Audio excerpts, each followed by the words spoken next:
নমস্কাৰ বন্ধুসকল, welcome to YouTube channel. বন্ধুসকল, আজিৰ দিনটোতে কোনো ধৰণৰ ৰিজাল্ট দিয়া নহয় বন্ধুসকল, আৰু ৰিজাল্টটো সাধাৰণতে অহাকালি দিয়া হ'ব না 30 এপ্ৰিল তাৰিখে দিয়া হ'ব। অহাকালিও দিব পাৰে বা 30 এপ্ৰিল তাৰিখেও দিব পাৰে, কাৰণ সাধাৰণতে এতিয়ালৈকে কোনো ধৰণৰ ঠিক হোৱা নাই বা এতিয়ালৈকে কোনো ধৰণৰ ডেট দিয়া নাই। বহুত ধৰণৰ টেনশ্যনত আছে। আজিৰ দিনটোতে ৰিজাল্ট প্ৰকাশ হ'ব বুলি বহুতে সাধাৰণতে ৰণুজ পেগু ডাঙৰীয়া সাধাৰণতে টুইটাৰ হেণ্ডেল এডিট কৰি ভাইৰেল কৰি আছিল বন্ধুসকল।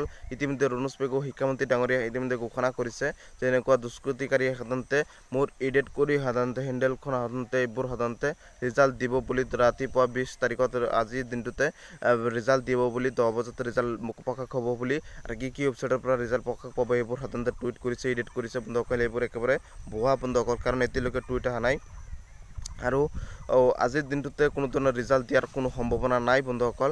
আৰু মই কৈছোঁ সকলোক মই অনুৰোধ জনাই দিম, ভিডিঅ'টো শ্বেয়াৰ কৰি দিব, চেনেলটো ছাবস্ক্ৰাইব কৰি দিব। ভিডিঅ'টো শ্বেয়াৰ কৰাৰ প্ৰয়োজন আছে, কাৰণ সাধাৰণতে সকলোৱে গম পোৱাৰ প্ৰয়োজন আছে। ভিডিঅ'টো হাত জোৰ কৰি অনুৰোধ কৰিছোঁ, সকলোৱে শ্বেয়াৰ কৰি দিয়ক বন্ধুসকল। ৰিজাল্টটো অহাকালিও অহাৰ কোনো সম্ভাৱনা আছে নে নাই কোনো ধৰণৰ ক'ব নোৱাৰি, কাৰণ কোনো ধৰণৰ চাইবাৰ ফালৰ পৰা নটিছ অহা নাই।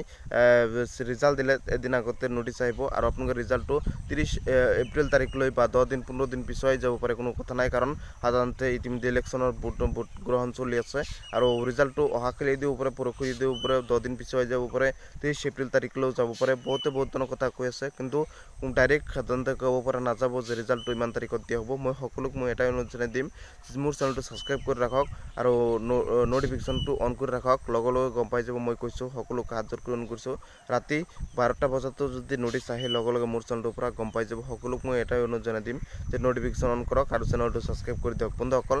আৰু ৰিজাল্টটো আজিৰ দিনতো কোনো অহাৰ সম্ভাৱনা নাই মোৰ মতে, আৰু এতিয়ালৈকে নটিছ অহা নাই বা কোনো ধৰণৰ টুইটো অহা নাই। নটিছ টুইট বা মুখ্যমন্ত্ৰীৰ ফালৰ পৰা কিবা কিবি আহিলে বা চেবাৰ ফালৰ পৰা নটিছ আহিলে লগে মই জনাই দিম বন্ধুসকল। মই সকলো হাত জোৰ অনুৰোধ জনাইছোঁ, চেনেলটো ছাবস্ক্ৰাইব কৰি দিব, লাইক এটা কৰি দিব। সকলো আপডেট সকলো খবৰ মোৰ চেনেলটোৰ পৰা পাই থাকিব। ধন্যবাদ।